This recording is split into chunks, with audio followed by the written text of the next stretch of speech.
इसके विषय में बताइए। पूछिए भाई, जो पूछना है पूछो। जो वर्ल्ड कप को लेकर के सबसे बड़ा सवाल तो यही है कि वर्ल्ड कप के बाद में पीएम मोदी खुद मिलने के लिए आए और पीएम मोदी ने जो है आप सभी लोगों को जो हौसला बनाया है, लेकिन राहुल गांधी ने जो है वर्ल्ड कप को लेकर के जो है एक छीटाकशी की है। उन्होंने कहा कि वहां पर एक पनौती थे जिसकी वजह से ये मैच हारा है, तो उस पर आप क्या कहेंगे? यार ये कंट्रोवर्सी वाले सवाल हमारी समझ में तो आते नहीं, क्योंकि आप इस सवाल को कंट्रोवर्सी में ले जाते हो। बेसिक चीज़ों पे ध्यान दो, जिस चीज़ पे आपने पूरे 2 महीने से मेहनत की है उस चीज़ पे ध्यान दो। ये पॉलिटिकल एजेंडा, ये जो चीज़ें आप जो बीच में लाते हो, मुझे समझ नहीं आता ये सब चीज़। अच्छा, तो अब जो वर्ल्ड क्या रहा जो वर्ल्ड कप में क्या कमियां लगी हैं आपको कि कुछ और सुधार की ज़रूरत है? यार ओवरऑल तो आपने देखा है कि बहुत अच्छा परफॉर्म रहा है सबका, क्योंकि 11 में से 10 मैच जीते हैं, 10 में से 10 जीते थे उस टाइम। सो कॉन्फिडेंस की कमी नहीं थी, स्किल की कमी नहीं थी। मुझे लगता है कि एक बैड डे हो सकता है, जो वो किसी भी टाइम हो सकता है। मेरे हिसाब से वो दिन हमारा नहीं था। मेरे हिसाब से कुछ एग्जीक्यूशन में थोड़ा सा, या फिर हम थोड़े रन कम रहे, वो सब चीज़ें आप काउंट कर सकते हैं। ऐसा कोई चीज़ नहीं थी जो हमें डाउन करे या मोरल डाउन हो, कॉन्फिडेंस की कमी हो। शामी भाई, रन भी बहुत ज़्यादा नहीं बन पाए और विकेट्स भी नहीं ली जा सकी, तो क्या शाम का वक्त हो गया था, पिच की कोई बात थी, या ओस का कुछ इफेक्ट रहा बॉलिंग में? देखिए, हमेशा आप लोगों ने देखा ही है कि जब शाम को बैटिंग होती है, डे नाइट मैच में जब सेकंड इनिंग आती है, तो बैटिंग के लिए और बेटर हो जाता है विकेट। तो वो एक फैक्टर हो जाता है और विकेट थोड़ी स्लो भी हो जाती है, फास्ट बॉलर्स को उतनी मदद नहीं मिलती, तो वो एक रीज़न रहा है। स्वामी भाई आपने जो है आपने पूरे देश में नहीं पूरी दुनिया में अमरोहा का भी नाम रोशन किया है, भारत का भी नाम रोशन किया है, और सरकार यहाँ आपके यहाँ पर स्टेडियम के लिए बाकायदा यहाँ ज़मीन तलाशी जा चुकी है, उसका प्रस्ताव जा चुका है, उसको लेकर क्या कहेंगे आप? उसके लिए सबसे पहले थैंक्स बोलना चाहूँगा सरकार का भी, और जिसने भी ये स्टेप लिए हैं सब ने मिलकर, स्पेशली उत्तर प्रदेश सरकार ने, क्योंकि बहुत ज़रूरी है।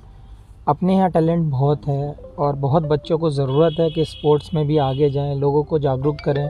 तो ये चीज़ टैलेंट के हिसाब से और क्षेत्र के हिसाब से भी बहुत ज़रूरी थी कि हमारे यहाँ पे एक अच्छा स्पोर्ट्स एकेडमी हो, स्टेडियम हो, जहाँ पे लोग अपने स्किल को जानें, लोग उसको कुछ कोचेज़ उन लोगों को सिखाएं, कुछ बेटर करें। वो बहुत ज़रूरी था और ये मेरे हिसाब से बहुत अच्छी चीज़ हुई है यहाँ के यंग टैलेंट के लिए। शामिल भाई, इसी प्रश्न को मैं थोड़ा मॉडिफाई करूँगा। आप तो अमरोहा क्या देश का बड़ा नाम आप हो चुके हैं, आप अच्छी बात यह है याद रखते हैं इस चीज़ को, किस बैकग्राउंड से आप निकले। तो विशेषकर जो अब यहाँ के यूथ आप पर उम्मीदें करता है, तो आप क्या करना चाहते हैं उन बच्चों के लिए जो आपकी तरह आगे बढ़ना चाहते हैं? आप अपनी तरफ से क्या मतलब मॉरल सपोर्ट या और भी कुछ?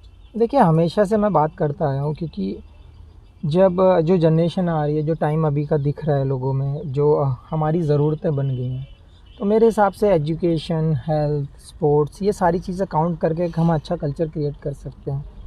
तो उसमें मैंने पहले भी बोला था, अगर मेरी कहीं ज़रूरत है हमारे यहाँ के यंग टैलेंट को, यंग यूथ को, या किसी भी डिपार्टमेंट में मेरी ज़रूरत है, मैं खड़ा हूँ। और ये यंग जनरेशन को भी सोचना पड़ेगा कि हमें किस वे में जाना है, हमारा कौन सा टैलेंट है, तो वो चीज़ें बहुत ज़रूरी होती हैं। हाँ, फैसिलिटीज़ कभी कभी ऐसा होता है कि जब विलेज में नहीं मिल पाती हैं, लेकिन अब मुझे लगता है कि बहुत सारी चीज़ें सामने भी आ रही हैं, गवर्नमेंट भी हेल्प कर रही है इन चीज़ों में।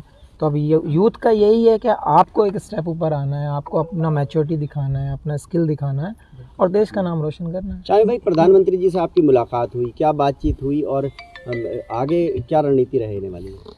देखिए, बहुत ज़रूरी होता है, क्योंकि उस टाइम पे हम मैच हार चुके थे, और जब आपके प्राइम मिनिस्टर जब वहाँ पे आके आपको प्रोत्साहन देते हैं, तो वो एक अलग ही एक कॉन्फिडेंस होता है कि देश का ज़िम्मेदार आदमी आपके साथ आया है, आपके सहानुभूति दे रहा है। वो बहुत ज़रूरी होता है, क्योंकि उस टाइम मॉरल वैसे ही डाउन होता है, और जब ऐसे मोमेंट में कोई आपका पीएम जैसे इंसान सामने खड़ा है और वो ऐसे बोल रहा है, कॉन्फिडेंस दे रहा है, तो वो एक अलग ही चीज़ हो जाती है, कॉन्फिडेंस बिल्ड करती है। मुझे लगता है ये बहुत बड़ा पार्ट है। शामी भाई, अपनी टीम ने 10 के 10 मैच बहुत अच्छी तरह से जीते, और जब फाइनल की हम बात करें, हालांकि मोराल अब था टीम का, लेकिन ऑस्ट्रेलिया के सामने फाइनल में हमारी टीम इंडिया कहीं दिखी नहीं। बैटिंग, फील्डिंग में भी थोड़ी सी हमारे लूज पॉइंट्स रहे। तो क्या कारण था? क्या बड़े मैच का दबाव था या कुछ और बात रही? या वीआईपी का जो मोमेंट था, क्या वो भी एक प्रेशर था? नहीं यार, ऐसा कुछ नहीं था। हम कभी ये सोचते नहीं मोमेंट किसका है या फिर क्या होता है, और ज़्यादा ओवर थिंक हम करते नहीं है मैच को लेकर, क्योंकि जो प्रोसेस हम लोगों ने लास्ट 10 मैच में किया था, सेम प्रोसेस था, सेम एटीट्यूड था, सेम स्किल एग्जीक्यूट करने देख रहे थे, सेम प्लानिंग के साथ जा रहे थे। मैं फिर से वही कहूँगा कि एक बैड डे हो सकता है और वो शायद हमारा फाइनल पहले था। 4 मैच में बाहर रहे आप टीम से, तब क्या दिमाग में चल रहा था, क्या सोच रहे थे? यार मेरी अप्रोच एक ही थी, क्योंकि वर्ल्ड कप जैसी चीज़ है, क्योंकि आपके जो 15 हैं, मेरे साथ अश्विन भी बाहर थे, तो अगर 600-700 विकेट लेके बेंच पे बैठा तो टीम की क्या कैपेसिटी होगी आपको आइडिया लग जाता है।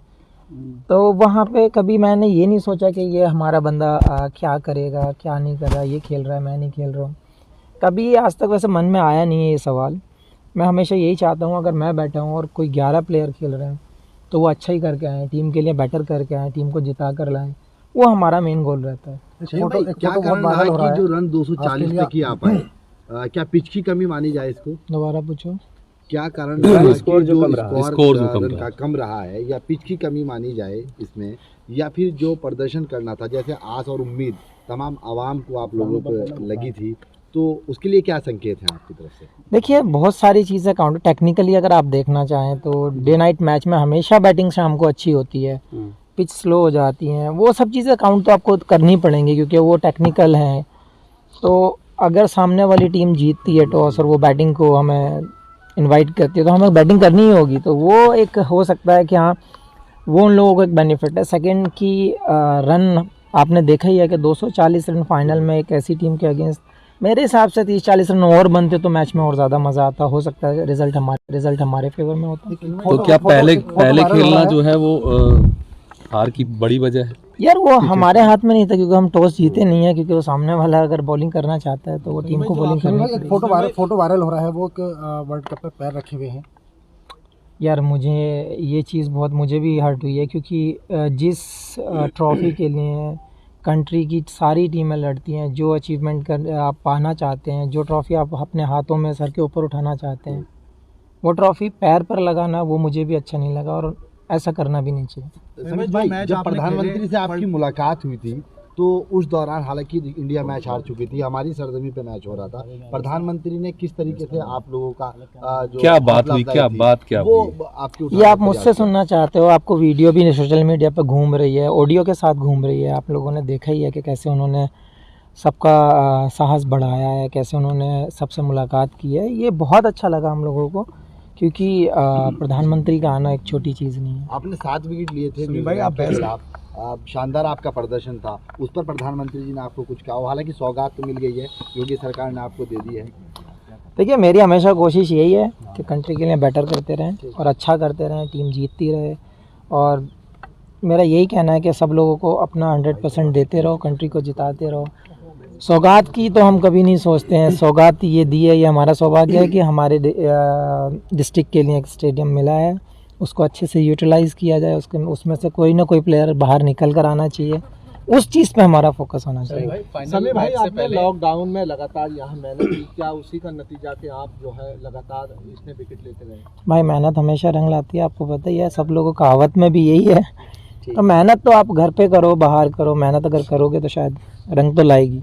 ठीक है, शुक्रिया। टारगेट करने की वो थी, क्या सोच रहे थे आप एक रात पहले? नहीं यार, एक रात पहले ऐसा कुछ माइंड में नहीं था, क्योंकि कॉन्फिडेंस अच्छा था, स्किल अच्छा चल रहा था, सब कुछ अच्छा चल रहा था, प्लानिंग पूरी हो चुकी थी। हाँ, जब बड़ा मैच होता है तो हमेशा कहीं ना कहीं हम सोचे नहीं, लेकिन प्रेशर रहता है हमेशा, कहीं ना कहीं माइंड वहाँ पे वर्क करता रहता है। आप चाहें कि हम चिल हो जाएं तो वो होता नहीं है, क्योंकि जब तक ख़त्म ना हो जाए टूर्नामेंट, जब तक हम शांत बैठते नहीं हैं, तो ज़रूर थोड़ा तो कहीं ना कहीं रहता है, मानते नहीं प्रेशर, वो बात अलग है। एक मुद्दा बहुत उठाता है कि पाकिस्तानी वो इंडियन बॉलर्स को बॉल अजीब नई तरीके की दी जा रही है, तो उनकी मानसिक स्थिति के बारे में क्या कहना है पाकिस्तानी? ओ भाई, ये नहीं बोल सकते, क्या ही बोलें इस बारे में, क्योंकि आपको सबको पता है, हमें पता है, इवन उन लोगों के प्लेयर्स ने भी, जो सीनियर्स हैं, जो लेजेंड हैं, जिनको दुनिया मानती है, उन्होंने भी उनको एक्सप्लेन किया है, लेकिन उनकी समझ में नहीं आता। मानसिक स्थिति तो क्या बन रही है? इसमें हम कुछ कमेंट्स नहीं कर सकते क्योंकि वो सोच ही वैसी है। शमी भाई एक सवाल और, क्या आपके हिसाब से क्या टर्निंग पॉइंट रहा मैच का? क्या रोहित शर्मा की वो कैच या विराट का वो आउट होना अचानक बैट से बॉल लग के, क्या टर्निंग पॉइंट रहा मैच का? या फिर जो एम्पायर्स कॉल एक हुआ था, ट्रेविस हेड और लाबुशानी की जोड़ी वहाँ टूट जाती है एम्पायर्स कॉल का मतलब? देखिए एक ही चीज़ थी क्योंकि रन हमारे पास उतने ज़्यादा नहीं थे कि हम अगर काश हमारे पास 300 रन होते तो हम इजीली डिफेंड कर पाते।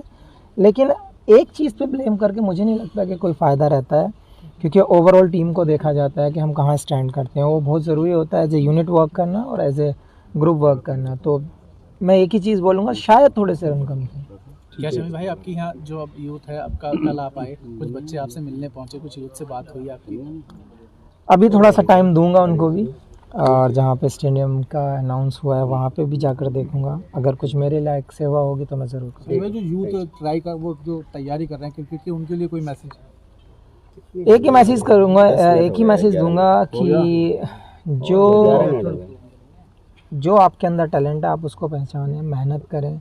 क्योंकि जब मैं यहाँ से गया था तो आप लोगों को भी पता है कि कैसी फैसिलिटीज़ थी या यहाँ पे क्या था। बहुत स्ट्रगल करने के बाद यहाँ से ये अचीव किया है। अब अगर आपके पास फैसिलिटीज़ हैं तो बस आपको हार्डवर्क की ज़रूरत है, फोकस की ज़रूरत है। तो यही कहूँगा कि आप फोकस करें और हार्डवर्क करते रहें।